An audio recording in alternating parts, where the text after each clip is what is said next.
In his press conference after we found out Aaron Rodgers is going to miss the rest of the regular season with that torn Achilles, head coach Robert Saleh said that this is Zach Wilson's team.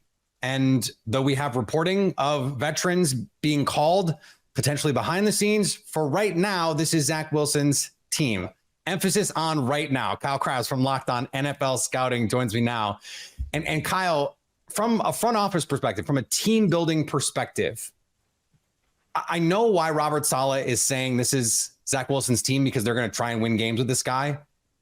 But let's start here. Who are they trying to prove? Who are they trying to fool on this?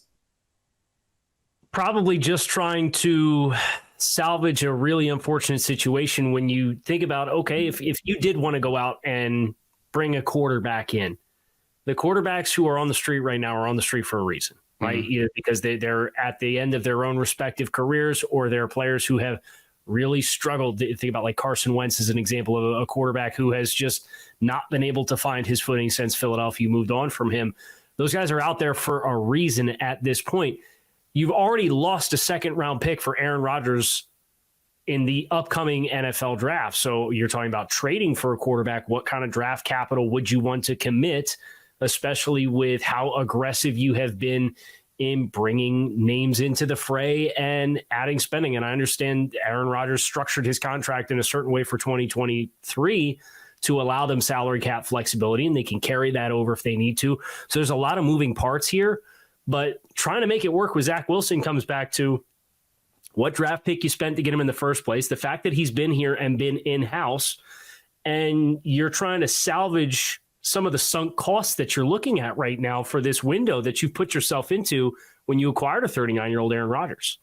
So if you're in those discussions with Joe Douglas, what is the goal of the rest of this season? I mean, you're trying to win as many games as possible, of course, but is there a plan for, okay, the cost benefit of bringing in a veteran? Is it, well, maybe if we stink, we can get into this market? Or like, what is the future of Aaron Rodgers? Like, what kind of discussions need to take place before they even can decide how to move forward here? Yeah, the health and recovery of Aaron Rodgers is such a mystery layer to this because of his age and where he's at. I can't imagine he will want to go out this way, but Achilles, that's a tough one to come back from for anybody, let alone somebody who's near the age of 40. And, they might want to be in the market with this upcoming quarterback class. I look at the quarterbacks that are eligible for the 2024 cycle. There's a lot of talent. Mm-hmm. And it's not just Caleb Williams, and it's not just Drake May. Like, there's a lot of talent that's out there. So I do think you, especially based off the messaging from Robert Saleh, you're going to try to press forward here, and you're going to try to win as many games as you can and compete for the playoffs. I think with how competitive the AFC conference is, with the amount of quality teams that are out there, it's a really tough blow. And I think your style, you're going to have to lean into, because the offensive tackle situation is not good. You're going to have to lean into Dalvin Cook and Breece Hall and run the ball. And they had success with that against Buffalo. So you're really going to try to hope to scheme up a offensive game plan week to week, at least to start, that Zach Wilson is trying to keep it between the lines and removing all of the negative plays that you're accustomed to seeing from his previous starts that really put the team in a disadvantageous situation. If you can walk that tightrope, great. I just don't have any faith in it because of how big the body of work is, that being around Aaron Rodgers for one training camp and series of OTAs is not going to break the wild stallion that is the way that Zach Wilson has played football. It's just not. Now, maybe it does, but if it does, it's because of how you're going to call the game, and you're going to give him no room for error to be able to do it.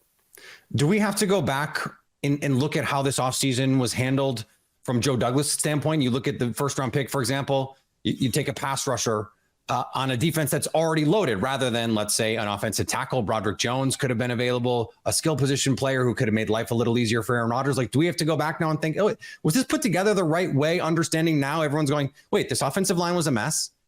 And now if you're Zach Wilson, you don't have the built-in rapport with Allen Lazard and Randall Cobb. So how good is this skill group? Yeah, I don't get the warm and fuzzies about the wide receiver group, because the allure of Lazard and the allure of Cobb as guys that were brought in was the chemistry that they already had with Aaron Rodgers. Case in point, Randall Cobb talking to the wide receiver room and saying, one of these days, like Aaron's just going to have enough. And if he doesn't trust you, he's not going to throw you the ball. Right. So when you say the quiet part out loud, like that tells you everything you need to know now about how important chemistry was for what they tried to do. Locked On Podcast Network presents Locked On Sports Today.